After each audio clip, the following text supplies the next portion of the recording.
Well, hello. My name is Russ Milheim from the Direct. Thank you for speaking with me today about the movie. Hi, yeah, great to meet you. I'm Celine and Logan. Hi there. I'm not Celine and Logan. I'm just Celine. This is Logan. Hello. I really enjoyed the movie. It was a really, really fun experience. Didn't see all the twists coming, so great job. Awesome. Nice. Yeah, I want to start off with, a simple question. Caddo Lake is a real place. So how did Yeah. its actual history play into developing this story and movie? We wrote the film for this lake. Like we were on the lake writing our first draft of the film when we discovered a photo of the lake on Reddit and drove down and wrote the script. So the myths that we heard, there were a lot of them dated to the kind of like, oh, there's myths about the pearls being found. I forgot about that one. hmm About an asteroid having fallen into the lake and that created the deepest part called Devil's Elbow. There's a lot Um, of folklore and yeah, you can sort of feel that like like patchworky. mysticism sort of, because it is Patchworky. this vast, amorphous place It's where, a maze and I think that lent itself towards the idea that this could be a real thing that is occurring, on this lake. without giving anything away. So it Yeah. was like the actual location itself being a maze that felt like what spoke to us more than the folklore around it. What are you most excited for audiences to experience when they watch this movie? I think a propulsion. Hopefully they can't breathe. We want you, we want you to end up, leaning forward in your chair in like a position that you didn't know you were in. You didn't know that you had to like hurt your arm You're on like the bed so that you'd like sweat back watching the last half hour or something. That's biting your nails. yeah.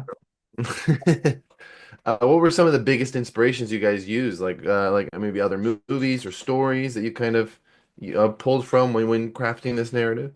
Um, Obviously we watched as many time travel things as we Yeah, could. probably every single time. Like, I don't know, like Predestination, the TV show Dark, and 12 Monkeys. Honestly, we were also watching I Know This Much Is True, honestly, a lot leading up to it, which has that sort of like idea of families and generations and like sort of passing on what lives on. Prisoners, the film, was a big reference for us. We wrote the film to that soundtrack. Yeah.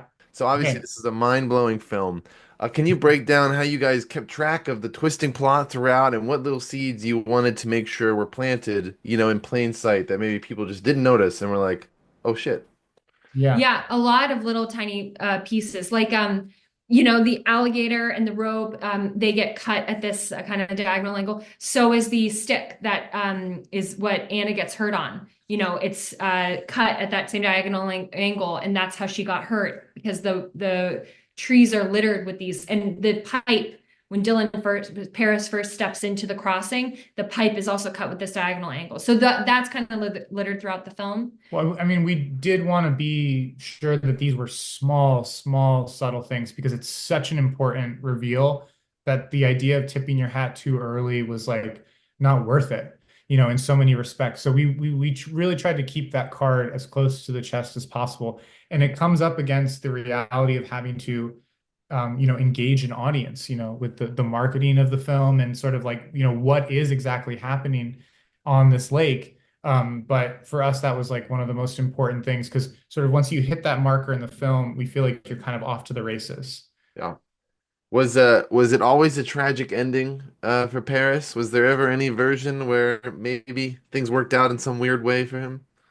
I think they couldn't. They literally could not. He If could not he live. was always trying to get back, he'd have found a way back unless something stopped him from coming back. So in the predetermined, timeline that we established where everything that happened happened, and you can't change your time or fate, he ultimately always meets that end. Yeah. Could he have stayed in the future? Was that considered? Because you kind Um, of have, and stay in the you past. want it so bad. I know. I was Um, like, oh, but I did love the tragic ending, but I couldn't help but think like, oh, what would happen if things like, Yeah, I mean, he wanted to get back because he felt like he could. He felt like these things were answered for him. Um, what would happen? He'd go to Celeste. You'd say like, "It's me, Paris." I mean, she's not. He's also so much younger than her now, and I don't know that world was not his own. there's definitely a finality to it for us and how he, closed the loop in so many respects. There was so much that was Paris. unfulfilled for sure in his life, but he's a little bit redeemed in the sense that he like saved his mom in so many ways when she was so young and has like given her her whole life and is responsible for the birth of everyone we see in the film. So Hmm. like he does like fulfill a huge like destiny in so many ways, and that's his arc. It's really good. I gotta go watch it again. When I finished it, I was like, oh, I gotta go see what I didn't pick up on immediately. So last question for you guys. What is the most unique moment that you had while making this movie, whether it be during the writing, on set, offset? I was just thinking about the possum. Okay, we were living in a cabin. Our producer doesn't know this. She's never, I don't see, I'll keep this interview away from her. We're in a cabin with our producer and cinematographer, and a possum kept breaking in, and she's terrified of rodents, but a possum kept breaking in and eating all our food. It This was is not really, production really related. bad. This was just like us when we were living off of the, No, when we yeah, were living during production. yeah, So during production. yeah. This was happening where we were staying. Anyway, a possum kept breaking into our house. Yes, Because we were living in a cabin off the lake. that was the takeaway. Yeah. Yeah. Probably the worst thing that happened over and over again. So yeah, it was all okay. On set, we just had the best possible crew. Yeah, when Um, we're asking like the impossible, like, to carry C stands and like truck through mud and everyone's wearing waders. our cinematographer's waders got ripped and his waders filled with water, and he couldn't Yes. move when he had the camera on him. So we had to go out with a boat and rescue him in the camera. Yeah. So stuff like that happened all the time though. The possum That was sounds like it sounds like quite the experience. it was Yes. not for the light of heart. The faint of heart. Sorry, a mess. Well, thank you guys for speaking to me about the movie again. I look forward to everyone getting to experience it, and I look forward to everyone's reactions as well. Oh, So great thank meeting you, you. Russ. Thank you so much for Of watching. course.